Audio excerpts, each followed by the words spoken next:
Tapi kalau kita juga sebagai anggota DPR nggak cukup dengan ijazah S3 juga sih, tetap harus baca. Baca semua hal pengetahuan dari manapun dan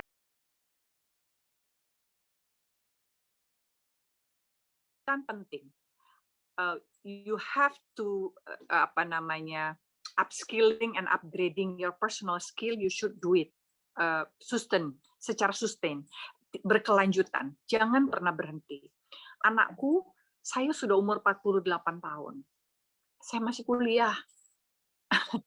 Karena ibu saya bilang, kamu jadi anggota DPR mengawasi kinerja pemerintah. Pemerintahnya lulusan PhD.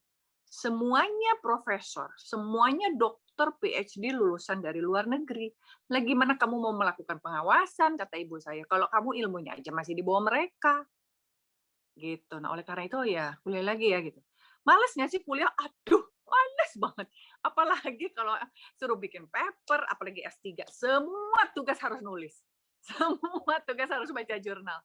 Tapi ya dijalankan, karena ini adalah bagian daripada tadi, developing myself, developing my skill, upgrading my skill, upskilling everything in my life, gitu.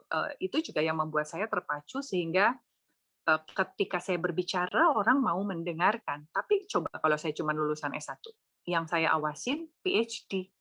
Kata PhD-nya, alah, lu lulus S1 aja lebay, sok tahu lu, gitu. Tapi kalau kita juga sebagai anggota DPR nggak cukup dengan ijazah S3 juga sih, tetap harus baca. Baca semua hal pengetahuan dari manapun, dari media apapun, yang kemudian itu akan memperkaya wawasan kita, sehingga kita bisa elaborasi dan menganalisa apapun yang menjadi sebuah dot kecil kekosongan dalam program-program pemerintah yang barangkali tidak dipikirkan ataupun terlewat oleh para profesor ataupun para dokter yang hadir di pemerintahan atau di kementerian yang bermitra dengan Komisi 10. Jadi jangan pernah berhenti belajar. Ilmu tidak berat di bawah. Kita tidak pernah tahu kapan ilmu itu bisa bermanfaat dan menjadi peluru yang kita bisa gunakan. Dulu saya nggak suka ekstrakurikuler. Ibu saya suruh nari, suruh balet, suruh tari Sunda, tari Melayu, berenang, sepatu roda, terus karate, pramuka, itu semua saya jalani dalam seminggu dan ibu saya nganterin pakai beca. Saya selalu nangis, mama harus ya, males mah. Anakku tidak digunakan pada saat itu.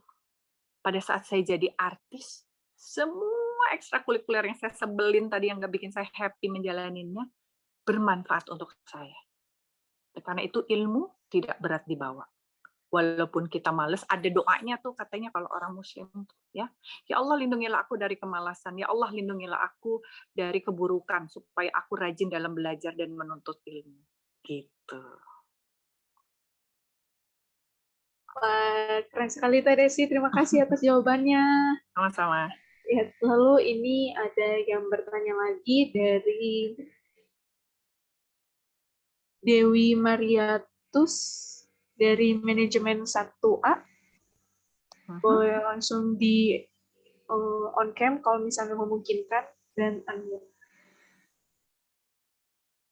Silakan Dewi. Assalamualaikum Teh, selamat malam. Selamat malam. Assalamualaikum warahmatullahi wabarakatuh.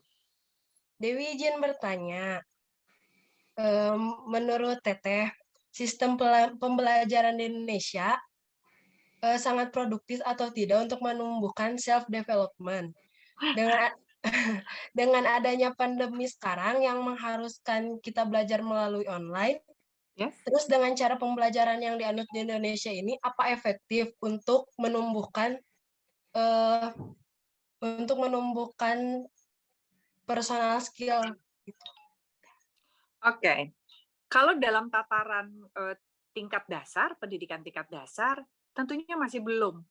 Karena tingkat dasar kita masih one way, walaupun sekarang sudah berusaha untuk two way communication ataupun udah student centered learning ya, metodenya sekarang. Cuman tidak semua sekolah memiliki waktu atau guru memiliki waktu untuk memberi memberikan anaknya keleluasaan mengembangkan personal skill-nya di dalam semua mata pelajaran. Lain dengan sekolah swasta, SD swasta, SMP swasta, atau SMA swasta. Gitu ya.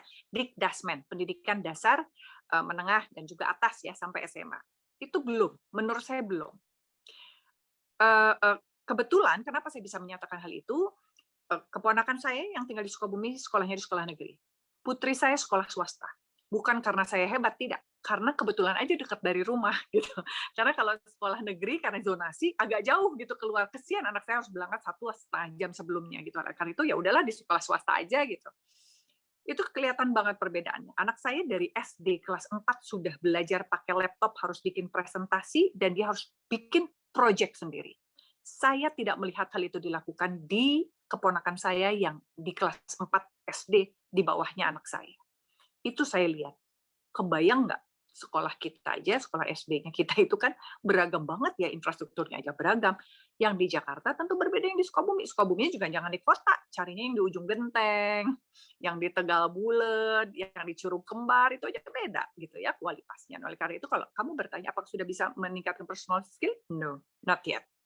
Tapi dalam ranah pendidikan tinggi, saat ini dengan adanya Kampus Merdeka, berusaha untuk mengarahkan pengembangan personal skill tadi.